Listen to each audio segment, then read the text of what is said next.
Feche os teus olhos. Senhor, fala conosco, por meio da tua graça, do teu grande amor. Fala conosco, Senhor, por meio da tua presença. Ministra-nos, Pai, com o teu poder. Fala a cada um agora, Senhor, aquilo que o Senhor queira revelar. Constrói dentro de nós, Pai, os fundamentos eternos da palavra. Livra-nos, Senhor, dos nossos conceitos, dos nossos pensamentos e sentimentos que se opõem à revelação do Evangelho. Pai, nós rendemos a Ti e pedimos, Senhor, livra-nos e perdoa-nos, para que realmente a Tua palavra flua dentro de nós. Estabelece este momento, Espírito Santo, a Tua autoridade plena sobre toda a carne, sobre toda a estrutura espiritual e virtual. Fala conosco. Assim nós Te agradecemos. Ministra as nossas vidas em o nome de Jesus. Quem crê, diga amém e amém.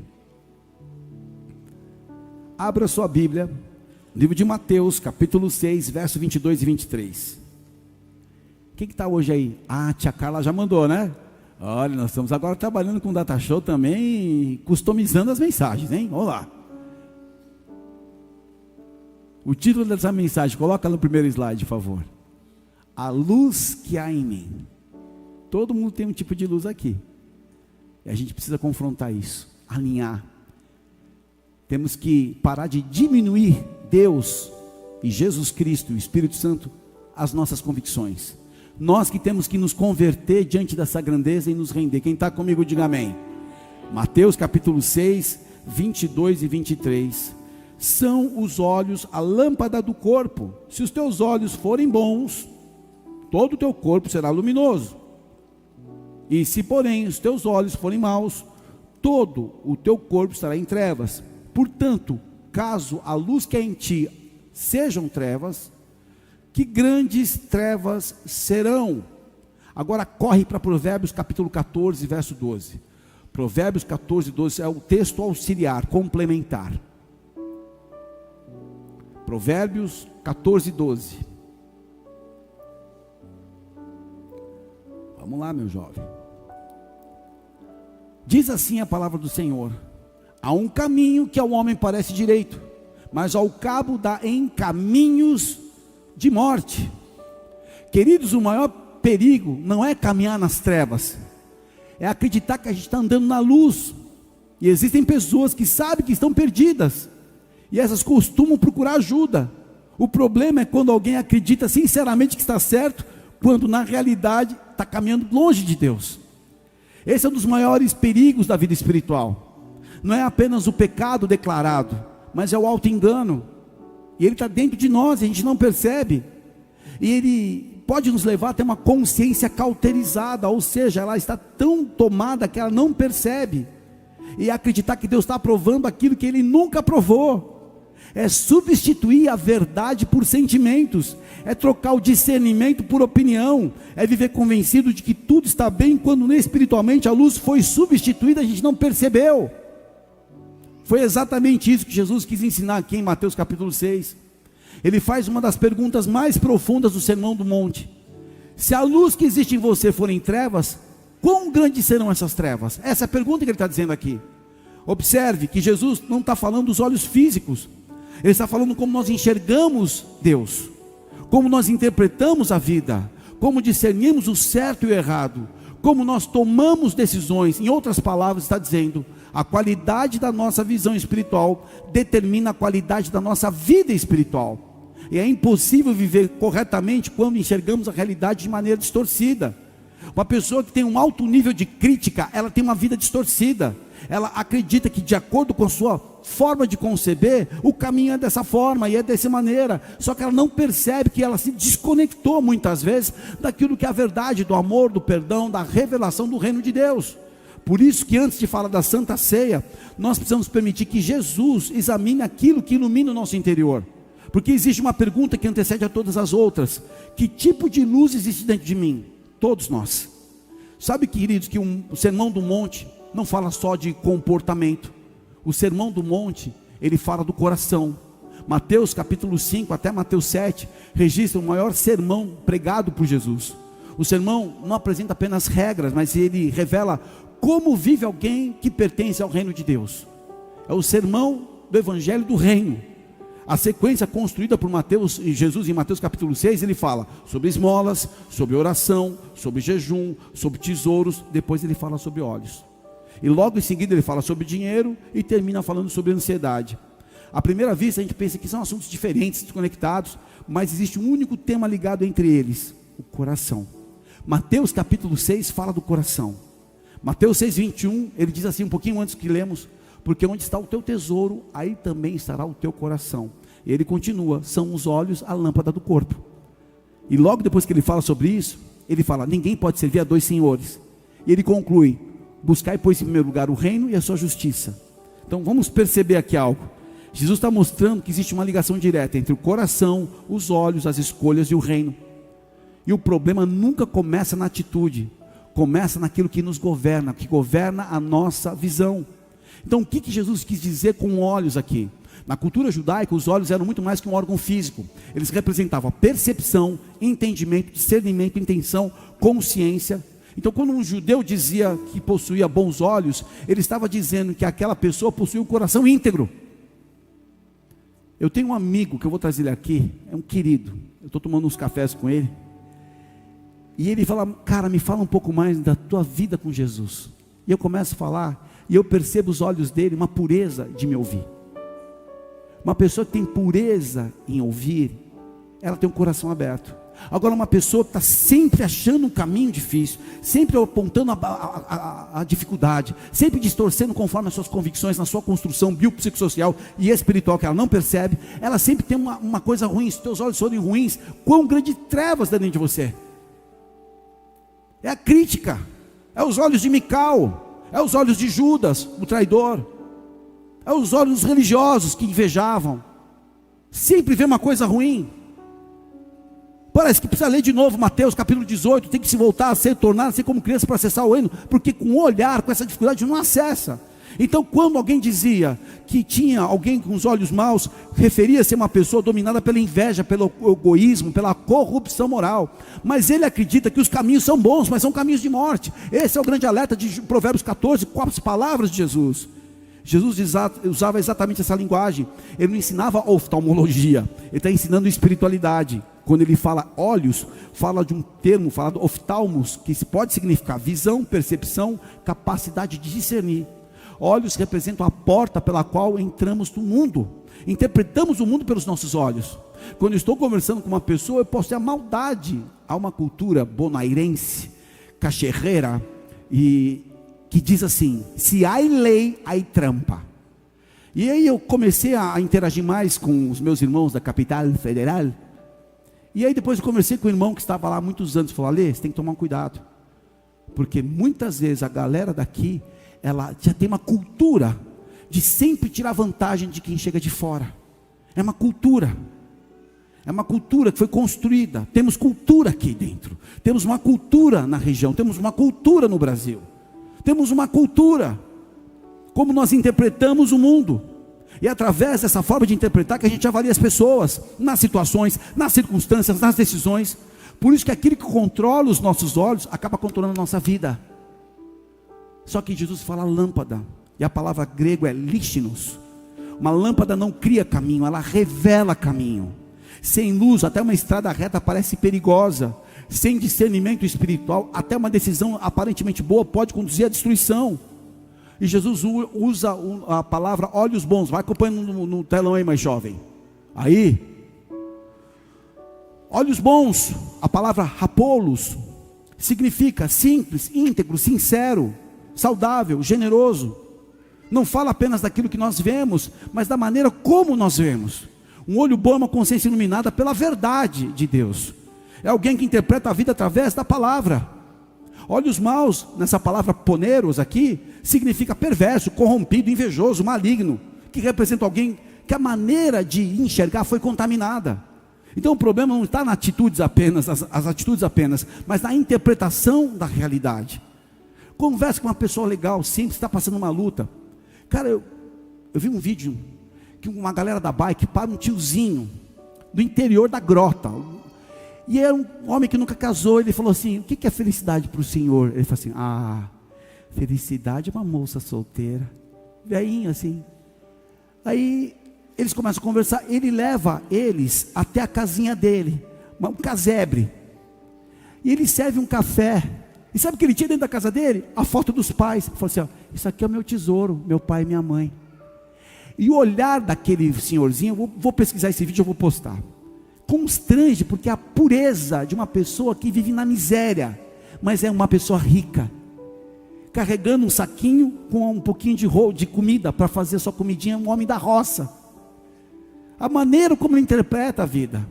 Quando você está próximo de uma pessoa com mais maturidade, pergunta como é que ela interpreta a vida. Você vai encontrar virtudes e falhas, mágoas, ressentimentos, alegrias, a história que a gente forma.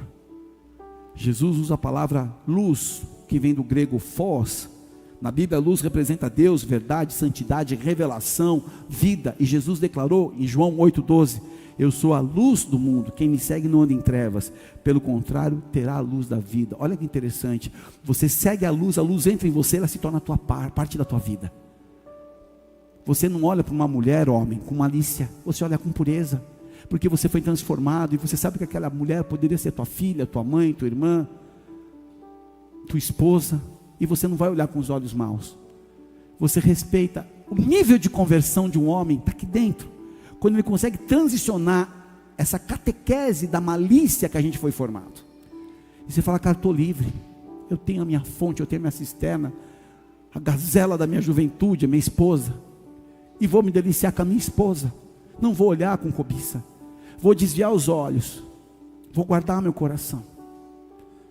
E quando eu passar por alguma luta, e não ver aquilo que eu esperava, na minha vida profissional, financeira, eu vou me lembrar do meu Criador, eu vou lembrar do meu Senhor. Eu não vou ponderar, porque o meu vizinho, que é um ímpio, está andando num carro melhor que o meu. Queridos, a desconstrução vem num nível para todos nós, que a marca do carro deixe de fazer sentido da tua vida, que as tuas falhas se tornam as tuas medalhas. Em que sentido? Cara, eu aprendi tanto com esse erro, me tornei tão melhor que eu passei por isso. Jesus não é apenas aquele que ilumina o caminho, Ele é o caminho. Trevas, queridos, representa a cegueira espiritual, a ignorância, o engano, a separação de Deus. E o mais assustador é que Jesus está dizendo, se a luz que existe em você for em trevas, significa que alguém pode acreditar sinceramente que está enxergando corretamente, e ainda assim está completamente enganado. O pecado, queridos, começou, e a cobiça começou, que a mãe do pecado começa pelos olhos. O primeiro pecado registrado na Bíblia não começou nas mãos, nem na língua, começou nos olhos. Quando você estuda Gênesis 3:6, vendo a mulher que a árvore era boa para se comer, e agradável aos olhos, e a árvore desejada para dar entendimento. Olha, a primeira coisa, ela olha a árvore, ela não olhou o fruto, ela ficou olhando a árvore. Uau, se encantou, o fruto é bom, vou comer. Você muitas vezes é atraído por uma estrutura que você não percebe, está te distraindo. Qual é a nossa guerra hoje? É Alexandre que está falando aqui agora, não é Jesus. Sou eu que estou aprendendo isso, apanhando a distração.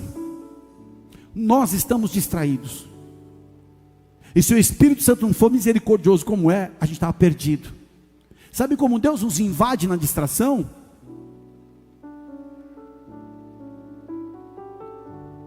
Tudo é perda se não tenho a ti, tua graça me basta, sem você não tem para onde. Me ajuda, cadê a luz, meninas aqui?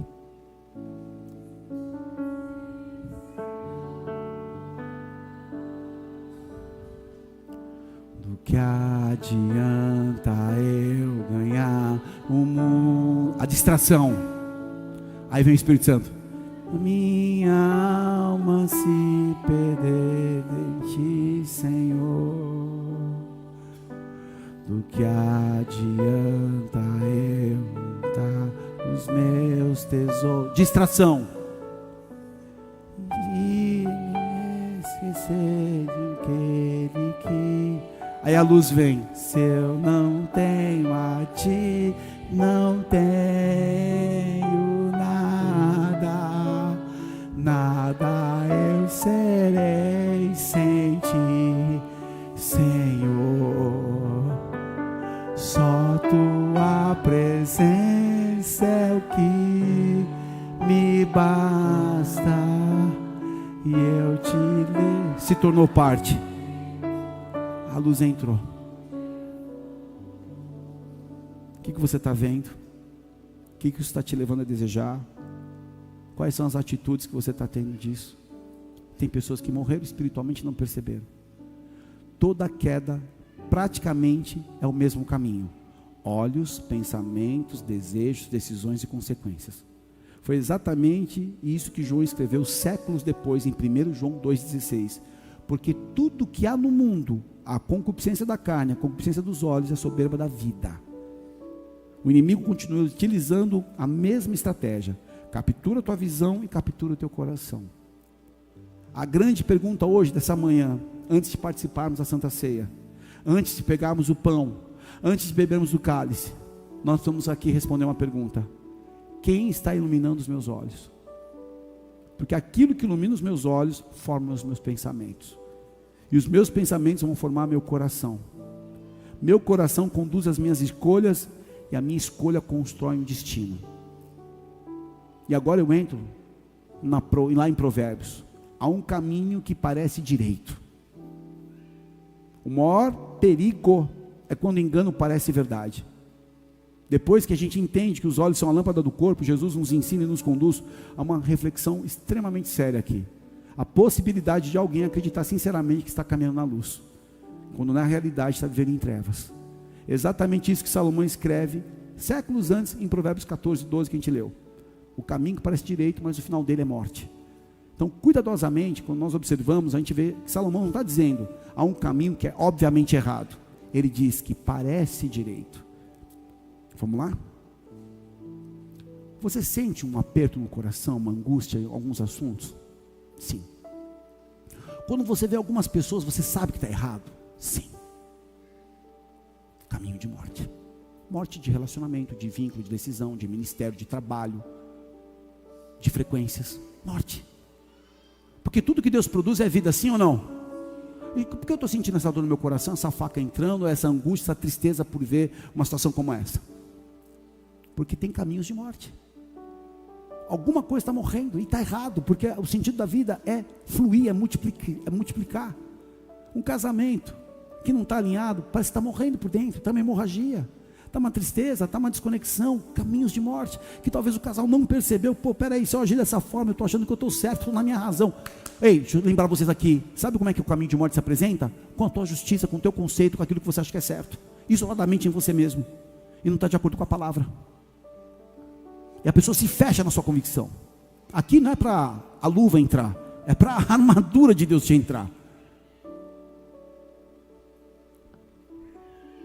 O grande perigo do auto-engano, a maior parte dos erros espirituais, nunca começa com uma rebelião declarada, com um adultério declarado, com uma morte declarada.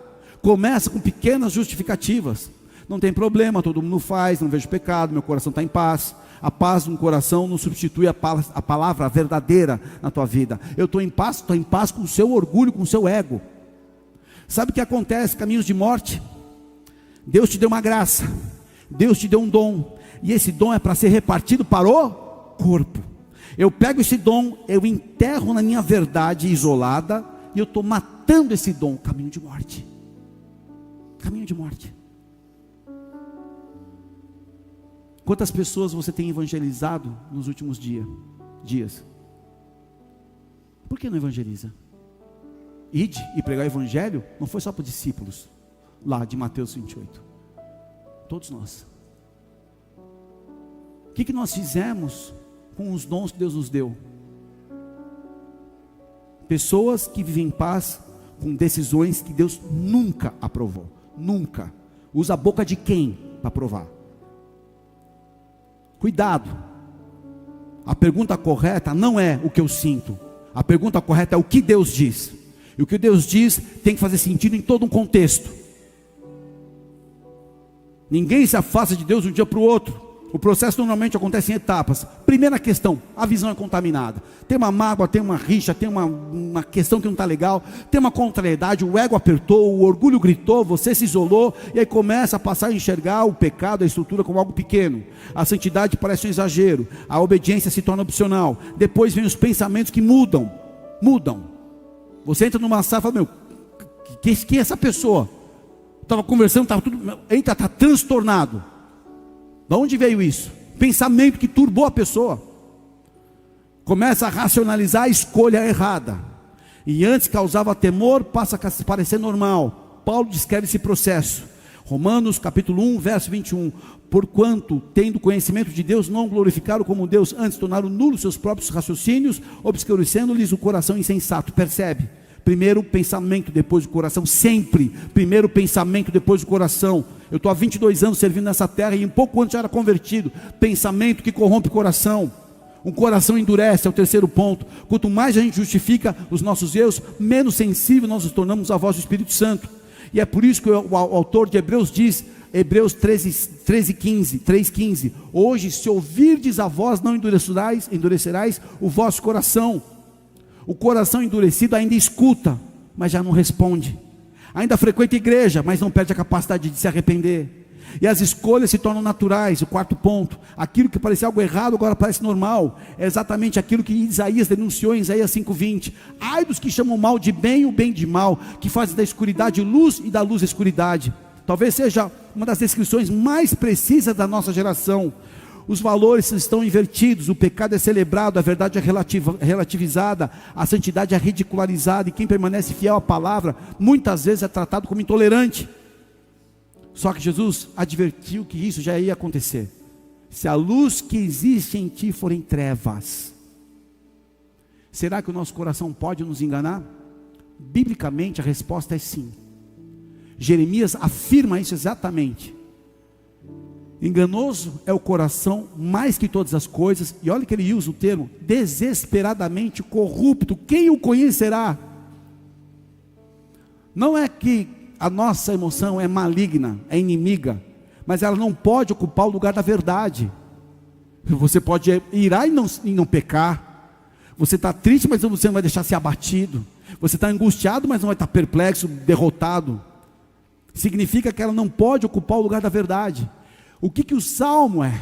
Eu pego a minha verdade, que eu estou passando uma perseguição, eu estou passando um momento de erro, de culpa, mas eu volto ao Senhor, que é rico em misericórdia, em bondade, em benignidade. A sua misericórdia dura para sempre, a sua bondade não tem fim. Se você pegar o Salmo 119 inteiro, uma parte do Salmo é sempre dizendo: estive passando por isso, vivendo aquilo, enfrentando aquilo, mas a tua palavra, mais os teus preceitos, mais os teus decretos, mais os teus testemunhos, exatamente o que a gente tem que converter a nossa vida, nas palavras, nos decretos, do estatuto, nos preceitos do Senhor. O coração precisa ser guiado, ele não pode ser o guia, nunca. O mundo ensina, segue o teu coração, só que Jesus diz: segue-me. Existe uma diferença enorme. Quando a gente é guiado apenas pelos sentimentos, a gente corre o risco de construir uma vida em emoções instáveis. Só que quando a gente segue Cristo, a nossa vida está sobre a rocha. Mateus 7, 24 e 25. Todo aquele que, pois, ouve as minhas palavras e as pratica, será comparado a um homem prudente, que edificou a sua casa sobre a rocha. Rocha não é emoção, rocha é a palavra de Deus. E como é que nós evitamos o auto-engano? Porque nem todo pensamento vem de Deus. Paulo escreve em 2 Coríntios 10, 5: levando cativo todo pensamento à obediência de Cristo. Nem tudo que eu penso tem que ser acreditado, e todo pensamento tem que passar pelo filtro da Escritura. Então o que eu tenho que fazer? Orar pedindo discernimento. Davi uma vez pediu discernimento, e nós precisamos pedir como nossa rotina. Salmo 139, 23 e 24: sonda-me, ó Deus, conhece meu coração, vê se há em mim algum caminho mau, e guia-me pelo caminho eterno. Olha o que está dizendo: Senhor, eu considero que eu possa quebrar na cara aqui, então sonda-me. Às vezes Deus usa a nossa esposa, homens, para falar: cara, está demais, quem é você? Às vezes a circunstância está dizendo: para. Às vezes, deixa eu falar uma coisa, eu aprendi isso na minha vida, na caminhada. A gente acha que o sinal de Deus é a rodela do pepperoni na pizza. E vou te falar, sabe qual é o grande sinal? É a pizzaria, meu irmão. É a pizzaria. Ah, se vier a rodela de pepperoni com uma azeitona preta, é o sinal de Deus. Cara, olha toda a estrutura, toda a conjuntura. Onde é que está a paz nisso? Onde é que está a vida nisso? Onde é que está Jesus sendo glorificado nisso? Esse é um alerta para todos nós. Eu saio para trabalhar de manhã como vocês, eu apresento a minha jornada, poderia agir de uma outra forma, fazer uma coisa errada, mas onde é que eu não teria coragem de me olhar no espelho se eu agir de forma errada, por aquilo que foi fundamentado em mim? Eu estou na rocha e você também. Como é que eu vou brincar de elogiar a secretária de médico, se eu tenho uma esposa em casa que um dia eu chorei por ela para que eu pudesse casar? Como é que eu vou reclamar da minha filha que dá trabalho se um dia eu pedi essa filha a Deus? Como é que eu vou reclamar do meu ministério se eu sei como eu fui ungido pelo Espírito Santo? Sabe qual é o olhar de um pai? O pai olha a primeira vez que pegou no colo. O pai olha a cada momento que teve que fazer a compra do supermercado e deixou de comprar o que ele queria para comprar o bendito Danoninho. O pai olha tudo que ele renunciou porque ele já não pensa mais nele. A mãe é assim. Vai ficar reclamando que o filho chora à noite? Meu, glória a Deus por esse filho. Vai reclamar que o filho faz bagunça? Graças a Deus, melhor está fazendo bagunça do que está tomando remédio. É arteiro, que bom, é desse jeito mesmo. Jesus vai ser um evangelista, vai ser um profeta, vai rodopiar e vai saquear o inferno. Esse meu trabalho, esse meu chefe, meu amigo, quando estava desempregado, carteira branquinha, poxa, hoje você tem um trabalho, você tem uma dignidade, você tem um nome, você tem um crachazinho, meu irmão, seja o cara mais feliz dessa empresa, chega cedo, sai tarde, glorifica o Senhor, dá um bom testemunho, começa a criar olhos bons, e Deus começa a prosperar o teu caminho, vai abrir portas onde não há portas, vai estabelecer pontos onde há precipício. Deus honra aquele que tem um coração bom. Pode aplaudir o Senhor. Meu ministério, teu ministério é uma oportunidade de honrar a Deus, é o grande privilégio da existência humana. 8 bilhões de pessoas na terra, Deus te escolhe para servir. Não vou mais tocar o teclado, porque como é que chama aquele teclado? É o Holland vermelhinho, dos Playboy, aquele vermelhinho. Nord, se não for Nord eu não toco. Amigo,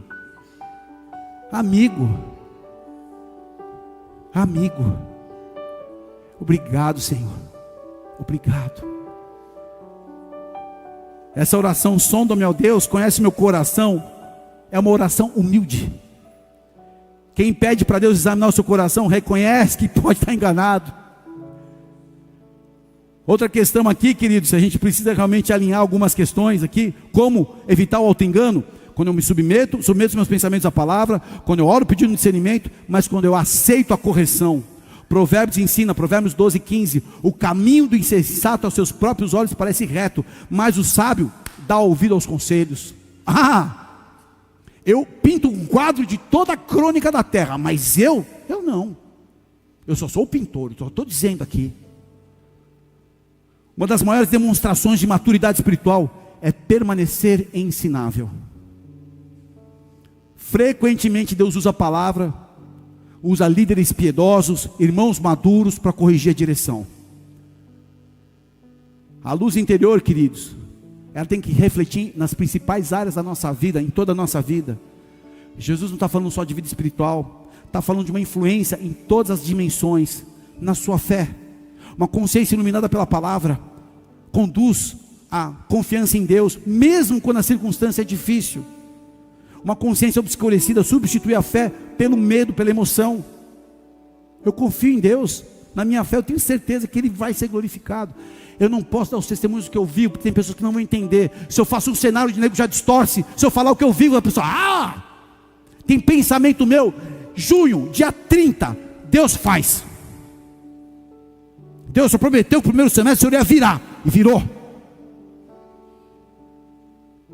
Na família, olhos iluminados, enxerga a família como presente, um campo de serviço. Deixa eu servir. Hoje eu quero glorificar a Deus pela tua vida, Valéria. Ela acordou cedo, já preparou a mesa para o nosso almoço, porque ela queria me acompanhar no culto da manhã. Rafa está dormindo, que veio da vigília. Eu olhei e falei, glória a Deus pela mesa posta, meu limãozinho já cortado, porque eu de manhã eu tomo um limão com água normal, para quebrar aqui os bichos que vêm com as comidas. É um campo de serviço, meu bem. Querido, vou te chamar de querido, que a vontade que eu chamar para alguns homens aqui é de desquerido. Tua mulher é a tua coroa. Olha a tua coroa como está, querido. Limpa, ajuda, honra. Compra perfuminho parcelado lá na Renner, como eu vou ter que fazer agora. Compra. está vendo a esposa, o cremezinho acabou, está só no cheirinho do vidrinho lá. Não espera te olhar angustiado, amor, acabou a vitamina C do rosto. Quem usa vitamina C para o rosto? Glória a Deus, então, por isso está aí, 25 anos.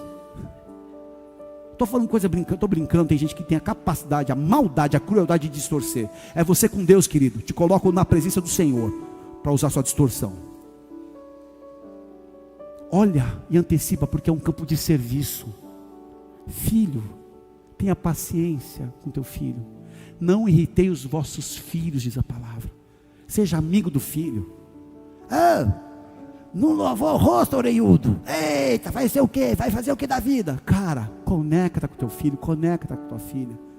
Teus momentos são eternos, cria memórias. As minhas melhores memórias com minha filha não foi na Disney, que eu já pude levar pela misericórdia de Deus. Foi nos dias que eu levo ela para a escola. Meus melhores momentos com a minha filha. Que ela abre o coração, ela fala as coisas, ela escolhe. Uma parte do nosso trajeto é oração. Passa aqui na frente todo dia, oro todo dia por vocês. Aleluia, é minha obrigação. Ai de mim se não orar, como diz Samuel lá. Mas depois daqui para frente, pai, posso escolher? Aí ele escolhe, põe os rap, latino, pregador Lu, e já chega na escola bombando. É nóis, vamos aí, filha. Desce do carro, ela abaixa o volume, que eu abro a porta, eu quero o som bem alto. Aí ela fala, não, pai. Cria memórias. Queridos, é um campo de serviço à família. Olhos obscurecidos, enxerga apenas defeito, ressentimento, direito pessoal. A luz de Cristo nos ensina a perdoar, honrar e restaurar relacionamento. Danduque fala uma coisa: eu e Marte só brigamos uma vez, nunca mais paramos. Fala brincando do convívio. Família é um campo de serviço. No trabalho, olhos iluminados entendem o trabalho como uma vocação, um testemunho. Olhos obscurecidos vê apenas status, dinheiro, competição. Mas quem trabalha para a glória de Deus serve com excelência, mesmo quando ninguém está observando. Nos relacionamentos, olhos iluminados procuram caráter antes de aparência, compromisso antes de emoção, propósito antes de conveniência. Há uma frase na academia que eu tenho no jiu-jitsu: se mova pelo correto, não pela conveniência. E outra frase: ache conforto no desconforto. Isso é para a vida, queridos. Olhos obscurecidos apenas escolhe pelo impulso no momento, numa relação. E é muitos assim que estão construindo um relacionamento sem fundamento, e depois colhem profundas feridas. Como sair do auto-engano no ministério? Talvez aqui seja um dos maiores perigos, porque é possível servir a Deus com as mãos e ao mesmo tempo o coração está distante dele.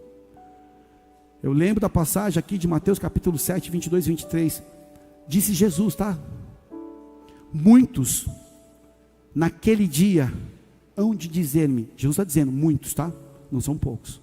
Senhor, Senhor, porventura não temos profetizado em teu nome? E resumindo, ele fala assim, abertamente, eu nunca vos conheci. O meu apelo hoje, eu acordei com essa pressão no meu peito, fui dormir com essa palavra. Que tipo de luz há em mim? Para que, quando acabar, você vai seguir, talvez você vai morar em Nova York um dia como eu, se Deus quiser. Você se apresentar diante do Criador e dizer, não te conheço. Ouvi isso do Senhor, acabou. Então dá tempo de corrigir, queridos. Nós estamos na mesa da Santa Ceia, porque ministério sem intimidade produz ativismo. Ministério iluminado pela presença de Deus produz fruto permanente, não só quando é conveniente. O cara frutifica, a mulher só frutifica quando é conveniente. Não, cara, estou dando fruto.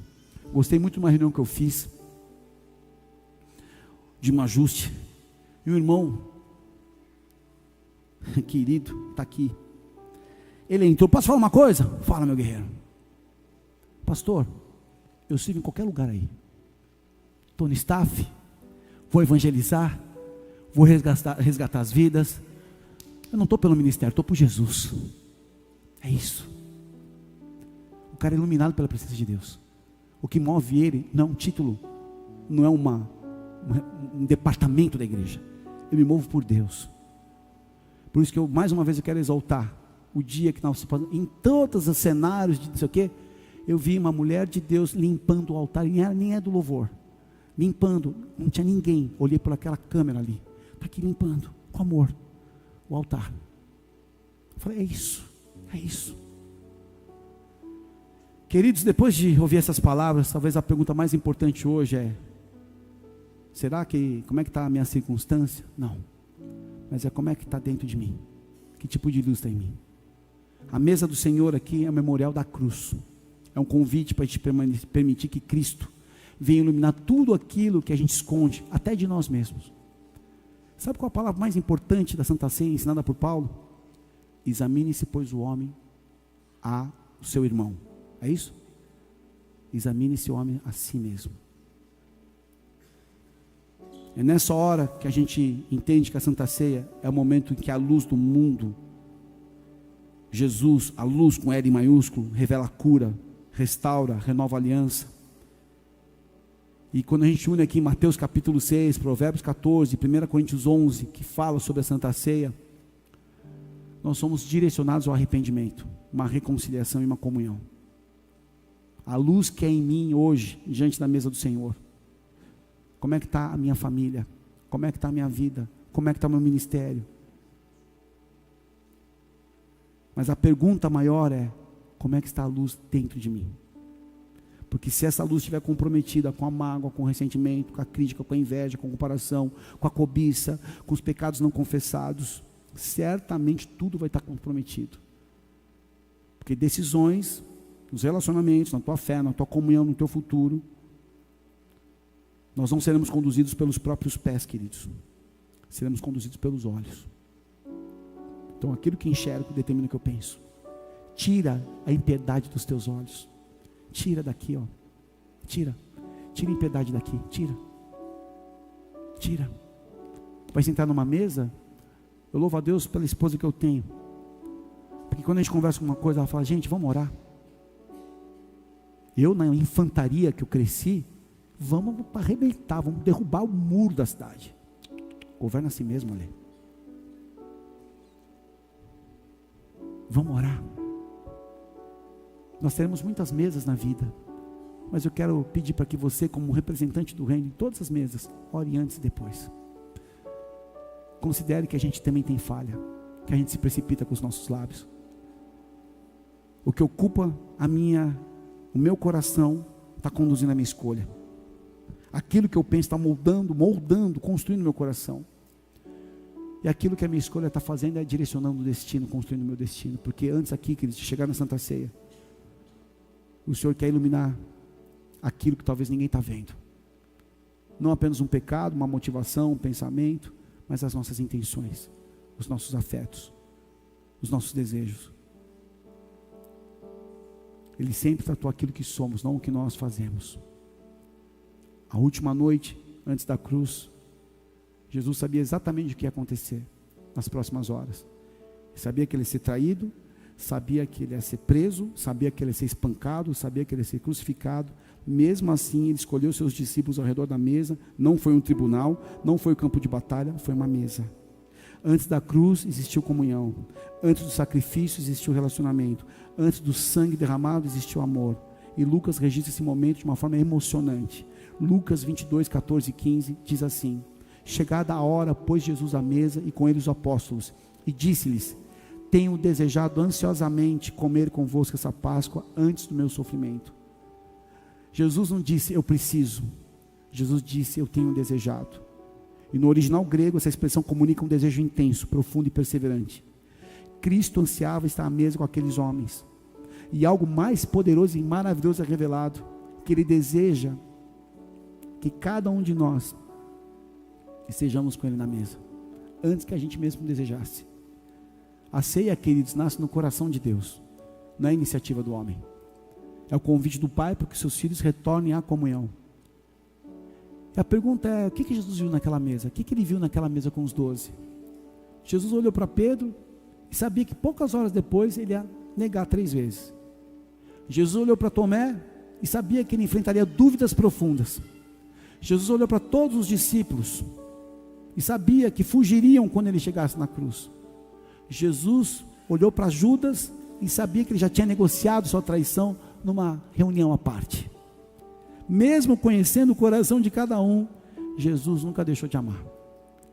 Isso é uma verdade que vai nos consolar, porque Ele conhece completamente quem nós somos. Eu não tenho o hábito de ajoelhar, eu tenho a necessidade de ajoelhar. Isso não é doutrina, é você na tua medida. Estou falando de mim como pastor. Eu tenho a necessidade de ajoelhar, porque quando eu me ajoelho, eu faço um movimento físico que leva o meu coração a entender que eu estou me dobrando. E se eu estou me dobrando é porque eu estou diante de uma pessoa, e essa pessoa é digna, e muitas vezes eu não sou, por causa da minha natureza, por causa das minhas emoções, por causa daquilo que eu tenho que lidar, dos fatores que me atravessam. E muitas vezes eu tenho que render meu coração e chorar. Senhor, eu me esvazio, para que sempre o Senhor esteja à frente e tenha meu coração. Ele conhece completamente quem eu sou e quem você é. Conhece as nossas lutas, nossos medos, nossas incoerências, nossas lágrimas escondidas, os pecados que ninguém conhece, as perguntas que a gente nunca teve coragem de fazer, e mesmo assim Ele continua dizendo: vem para a mesa. Só que a mesa não é um convite para permanecer igual, é um convite para ser transformado. Mesa, queridos, é um lugar de luz. E Paulo escreve: examine-se, pois, o homem a si mesmo, e assim, coma do pão e beba do cálice. Não é examinar o outro, mas é examinar a si mesmo. A ceia não é um momento para julgar pessoas aqui, mas é um momento para que Cristo venha examinar o nosso coração. A palavra de Deus, queridos, é um espelho, e ela é um espelho. Ela revela aquilo que muitas vezes eu estou escondendo e você está escondendo, só que de nós mesmos. Existem áreas que talvez a luz começou a diminuir na tua vida. Talvez existem ressentimentos que estamos alimentando há anos. Talvez exista orgulho, talvez exista a falta de perdão, amargura, pecados escondidos, ou simplesmente uma fé que esfriou com o tempo. E a pergunta a ser feita hoje é: como é que está a luz dentro de mim? Quando Jesus toma do pão, Ele diz: esse é meu corpo que é oferecido por vós, fazei isso em memória de mim. Pão lembra que Jesus assumiu a humanidade, a nossa humanidade, carregou as nossas dores, suportou as nossas enfermidades, recebeu sobre si o castigo que era nosso. Depois Ele pega o cálice, a nova aliança, o sangue derramado em nosso favor, uma nova aliança, que não é baseada em méritos humanos, mas na graça de Deus. E cada vez que a gente participa da Santa Ceia, nós proclamamos 3 verdades. Nós olhamos para trás, lembrando da cruz, olhamos para dentro, examinando nosso coração, e olhamos para frente, aguardando o dia que nós estaremos na mesa com Cristo, no seu reino. A ceia, queridos, faz que a gente recorde o passado, confronte o presente e renove a esperança no futuro. Para encerrar aqui, meus irmãos, Mateus 6 pergunta aqui, Jesus dizendo: se a luz que é em ti são trevas. Sabe por quê? Todos nós temos trevas influenciando, ou às vezes já alocadas dentro de nós. Só que o lindo é que em João capítulo 8 Ele responde: eu sou a luz do mundo, quem me segue não anda em trevas, pelo contrário, terá a luz da vida. Quando eu encontro trevas em mim, sabe o que eu faço? Jesus, me ajuda. Ele olha para mim e me ilumina. Ele apaga a dor. Ontem encontrei um irmão amado lá no batismo. Ele falou: pastor, hoje eu não sinto mais dor. Ai, obrigado, Senhor. Está enfrentando um processo de dor física pesado. Só quem já foi alvo de dor sabe o que é o alívio. Jesus nunca aponta apenas para as nossas trevas, Ele oferece luz, queridos. Ele não apenas revela pecado, Ele oferece o perdão. Ele não confronta apenas o coração, Ele oferece um novo coração. Ele não apenas denuncia o caminho errado, Ele se torna o caminho. Então aqui na Santa Ceia, não é uma mesa de condenação, é uma mesa de reconciliação. É um lugar onde as pessoas que não são perfeitas se reúnem. É o lugar onde pessoas pecadoras se encontram com a graça do Senhor. Daqui a alguns instantes nós vamos pegar do pão, e depois a gente vai tomar do cálice. Só que antes disso, faz uma última pergunta: o que está iluminando os meus olhos? Será que é a palavra? É a opinião do mundo? É a opinião de pessoas? É o Espírito Santo? É o meu sentimento? Ou é Cristo? Será que é meu ego? A qualidade da minha luz determina a direção do meu passo. Hoje o Senhor nos convida aqui para renovar os nossos olhos nele, amém, queridos? E minha preocupação era a distração da Copa do Mundo. Essa é uma das preocupações que eu tenho como pastor. É muito legal, eu torço, eu gritei por Cabo Verde, que nem um louco sexta-feira. Mas eu vou falar algo para vocês, isso tudo passa, só as palavras que permanecem eternamente. Então permitir que a sua verdade venha me iluminar agora, os meus pensamentos, é tudo que eu preciso. Fecha os teus olhos. Será que o meu coração tem produzido escolhas santas? Será que a minha escolha tem glorificado o seu nome? Então, antes de tomar a Santa Ceia, queridos, eu gostaria que a gente fizesse uma reflexão profunda. Eu vou pedir que só faça instrumentos, porque eu sei que a letra é muito bonita e ela nos leva a algum lugar, mas nesse momento você tem que entrar no teu coração, olhar para a tua vida. Não olha para quem está do teu lado, mas olha para você mesmo agora. Peça que o Espírito Santo faça aquilo que somente Ele pode fazer. Revelar o que precisa ser revelado. Curar o que precisa ser curado. Quebrar o que precisa ser quebrado. Restaurar o que precisa ser restaurado. Renovar a alegria da salvação dentro de nós. Acender novamente a luz da fé. Não participar de uma cerimônia apenas, mas estar nesse momento se encontrando com aquele que disse: eu sou a luz do mundo. Que ao nos aproximarmos dessa mesa aqui, queridos, a gente faça com um coração sincero, arrependido, reconciliado e cheio de gratidão. Que a luz de Cristo venha brilhar dentro de nós de tal maneira que a minha família, a sua família, os nossos relacionamentos, nosso trabalho, ministério, toda a nossa vida revele a nossa, não a nossa glória, mas a glória dele que nos chamou das trevas para a sua maravilhosa luz. Permita o Espírito Santo.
com a tua luz, Senhor. Nós nos colocamos diante de ti. Vem com a tua luz. Convence-nos, meu Pai, dos nossos erros. Descontamina, Pai, tudo que nos tocou. Vozes, pessoas, situações, marcas que foram deixadas dentro de nós. Descontamina, Pai, com tua graça, com teu perdão, com teu amor, com a tua misericórdia. Corações que estavam contaminados, Espírito Santo, vem e tira agora toda a dor da ferida, todo o grito da justiça própria, toda a resistência do ego, toda a obstinação do orgulho, toda a dureza da razão. Como o Senhor convenceu homens e mulheres, nos convence, Senhor. Livra-nos da precipitação das nossas palavras, das nossas decisões, dos nossos erros. Abrimos o nosso coração para que o Senhor entre. Ilumina a nossa vida, Senhor. A nossa fé, a nossa família, nossos relacionamentos, nosso trabalho, nosso chamado, nosso ministério. Livra de todo mal, Pai.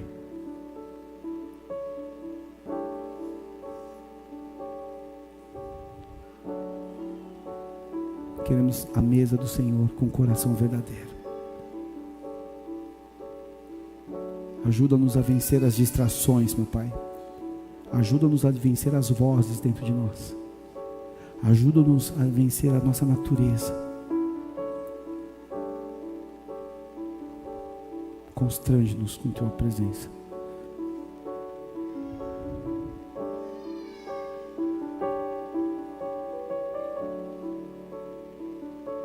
Cura a enfermidade. Toda dor saia, todo incômodo saia, em nome de Jesus. Traz a direção, meu Pai, não da convicção da alma, mas da tua palavra. Corrige, Senhor, os caminhos. Fecha as portas que não são tuas e abre apenas aquelas que são tuas. Recebe, Senhor, cada vida aqui, ainda que limitado que somos, diante de um Deus soberano, nós nos rendemos. E é por causa da cruz que podemos avançar nessa mesa e receber de Ti a graça, receber de Ti o amor, receber de Ti tudo o que precisamos, que o Senhor sabe. Perdoa-nos e guia-nos pelos caminhos eternos. Quem é como Tu? Quem é? Quem é? Te exaltamos aqui, Jesus, pela obra da cruz. Desejamos cear contigo, mas somos constrangidos quando entendemos que o Senhor deseja, antes de nós, cear conosco. Olha nos nossos olhos, ilumina a nossa vida, resplandece a tua face, tenha misericórdia de nós e nos traz a tua paz. Tira, Senhor, toda a conexão com esse mundo, com as trevas. Perdoa tudo que nós carregamos que não é nosso, tudo que tem roubado o nosso tempo, tudo que tem contaminado as nossas mesas, tudo que tem distorcido a visão, tudo que tem destruído o nosso odre. Perdoa, Senhor. Abre as portas dessa casa para que as almas se acheguem. Abre as portas da salvação para que as vidas se acheguem, para que haja lugar na mesa para aqueles que precisam. Leva a salvação, Senhor, onde o Senhor deseja. Estabelece, Senhor, homens e mulheres nas posições que o Senhor chamou. E cancela toda palavra contrária. Cancela toda contaminação, toda resistência, toda desonra, toda murmuração e crítica. Seja recolhida em nome de Jesus. Te louvamos, Pai, pela estação que o Senhor inicia conosco. E nessa aliança, que o destino seja alinhado, que a Tua verdade seja conhecida, que a Tua graça nos direcione e nos sustente. Traz a força ao fraco, traz o alimento ao faminto, traz a esperança ao quebrantado, renova aquele que está cansado, cobre com Tua presença, faz um milagre, Pai, no ventre, faz um milagre no coração, faz um milagre nas emoções e na mente, faz um milagre nas finanças, faz um milagre nas mesas, faz um milagre, Senhor, nos casamentos, faz o milagre da conversão dos pais aos filhos e dos filhos aos pais. Traz amor, Pai, ao servir, traz a gratidão por pertencermos a Ti e restaura a alegria da salvação, a alegria da salvação.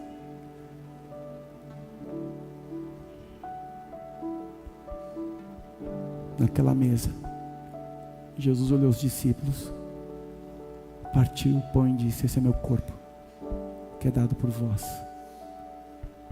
E logo depois de comer do pão, ele levantou o cálice e disse: esse cálice é o novo testamento do meu sangue, que é derramado por vós. Todas as vezes que vocês comerem o pão e beberem o cálice, anunciem a minha morte, até que eu venha. Até que eu venha. Até que o Senhor venha. Até que o Senhor venha. E um dia o Senhor virá. Coloca os nossos olhos nesse dia, Senhor. Nos ajuda, Espírito Santo, a enxergar esse dia do encontro, onde as razões caem por terra, as justificativas são desfeitas, o nosso orgulho é envergonhado, somos constrangidos com o Teu amor. Livra-nos do mal, Pai. Livra-nos, Pai, de toda influência maligna. Desmascara, Senhor, toda estrutura maligna que queira entrar dentro dessa igreja, dentro dessas famílias, dentro das nossas vidas. Cerca-nos com Teu favor e afasta-nos de todo mal. Senhor, renova a visão, a direção e a construção da salvação. Muito obrigado, meu Pai. Nessa manhã nos assentamos como família na mesa, não mais como concorrentes, não mais com suspeitas. O verdadeiro amor lança fora todo mal, todo medo, toda suspeita. Limpa as nossas vestes, restaura-nos, meu Pai, que possamos ter os olhos bons e a luz tomar conta de nós. Fecha, Senhor, todo acesso que contamina os nossos olhos. Desvia de nós, Pai, homens e mulheres, estranhos ou conhecidos, que venham trazer roupa, e nos usa para influenciar com sabedoria. Dá-nos discernimento. Dá-nos discernimento e sabedoria, Senhor. Obrigado por essa manhã. Obrigado por esse encontro. Obrigado por todos que acompanham. Que nessa manhã, muitos que estão vindo pela primeira vez possam ter um encontro real com Jesus. Se você está vindo aqui pela primeira vez, ou nos acompanhando pela primeira vez, e deseja fazer uma aliança com o Senhor, Ele é o príncipe da paz. A paz que o mundo não dá, Ele dá, porque Ele é o príncipe. Abre o teu coração, reconheça o que Ele fez na cruz do Calvário, e entregue a sua vida hoje, definitivamente. Não desperdice mais o seu tempo. Ele quer entrar na tua vida e fazer uma nova história. Se você está vindo pela primeira vez, ou nos acompanhando, e quer entregar a tua vida ao Senhor, com a mão no teu coração, repita assim comigo: Senhor Jesus, nessa manhã, eu me apresento diante de Ti, e eu não quero mais que as trevas me dominem, me escravizem. Nessa manhã, eu reconheço a Tua obra na cruz do Calvário, que o Senhor Jesus, o Filho de Deus, veio a este mundo, e na cruz do Calvário se entregou por mim. Ao terceiro dia, venceu a morte, ressuscitou e hoje vive. Jesus, eu me achego a Ti e peço perdão pelos meus pecados. Tu és, a partir de hoje, meu único Senhor, meu único Salvador. Perdoa os meus pecados, cura as minhas feridas, restaura a minha vida, me enche com a Tua luz. Eu abro meu coração e eu declaro que a minha vida pertence a Ti. Espírito Santo, entra na minha vida para todo sempre. Derrama o Teu amor, a Tua presença, até que Jesus venha. Amém. Se você fez essa oração, com a mão no teu coração, levanta o teu braço onde você estiver. Pode ser com os seus olhos fechados, como todos nós estamos aqui. E se você nos acompanha e fez essa oração também da mesma forma. Senhor Jesus, eu quero apresentar os meus irmãos, minhas irmãs, e pedir que o Senhor venha com o poder do Teu amor, a nos envolver, a nos perdoar e estabelecer o Teu governo. Escreve estes nomes no livro da vida eterna, e que nenhum desses se perca. Que possa, Senhor, viver um novo tempo, o reino do Evangelho verdadeiro, o Evangelho que o Senhor pregou, o reino dos céus sobre nós que é chegado. Abençoe e guarda, e assim como igreja, nós reconhecemos e abençoamos os nossos irmãos, em nome de Jesus. Quem pode aplaudir o Senhor que é bom?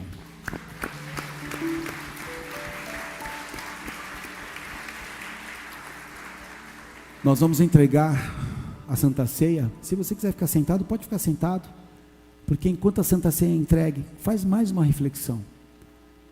E a palavra da Santa Ceia é: examine-se e tome as suas decisões. Nós consagramos a Ti, Pai, e que possamos participar como uma família diante de Ti, em nome de Jesus. Os irmãos vão entregar, enquanto isso nós adoramos ao Senhor, amém?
face do meu amado.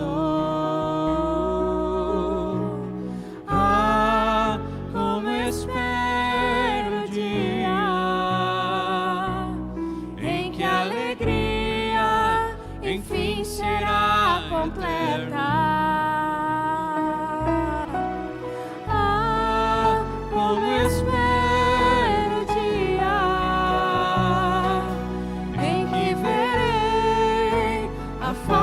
Do meu amado. Ah, como espero o dia em que a alegria enfim será completa. Maravilhoso, admirável, tão sublime,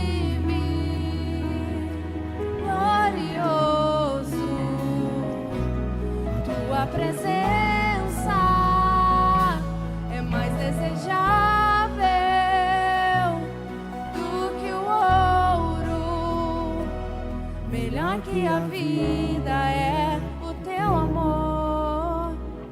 Quando a luz domina a nossa vida, nos tornamos bons mordomos da nossa vida, da nossa saúde, das nossas relações, de tudo que Deus nos confiou.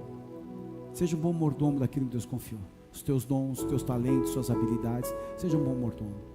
Caminhe na luz. Permita que o Senhor te ensine a respeito dos caminhos mais altos, os seus pensamentos mais altos. Amém? Certamente fica mais leve quando a luz domina a gente. Se existe dificuldades, é porque talvez as trevas tenham enganado. Prepara a tua santa ceia, pega do pão, abre o teu cálice.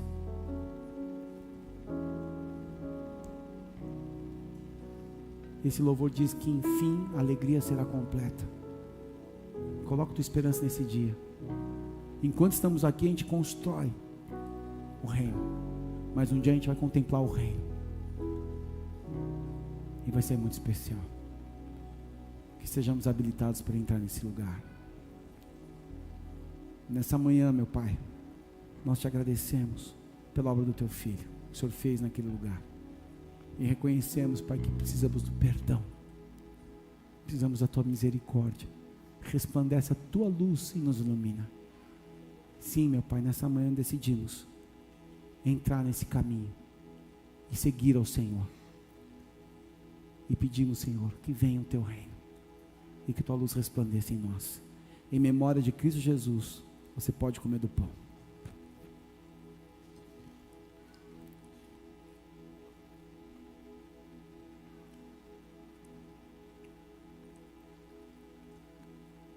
Pega do cálice.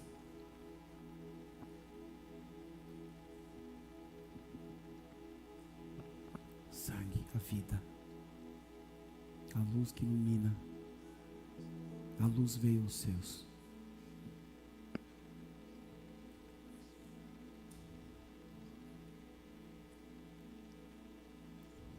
Traz, Senhor, o renovo, traz a cura, traz a aliança e restaura, Senhor. Em memória de Cristo Jesus, até que Ele venha, podemos tomar do cálice.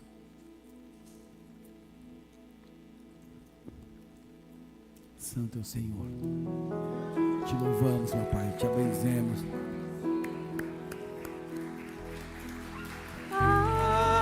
Como eu espero o dia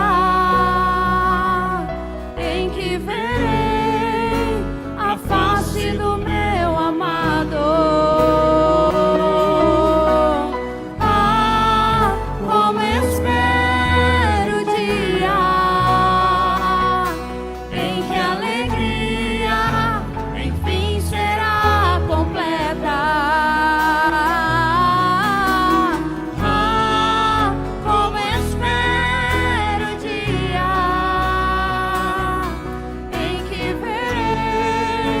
A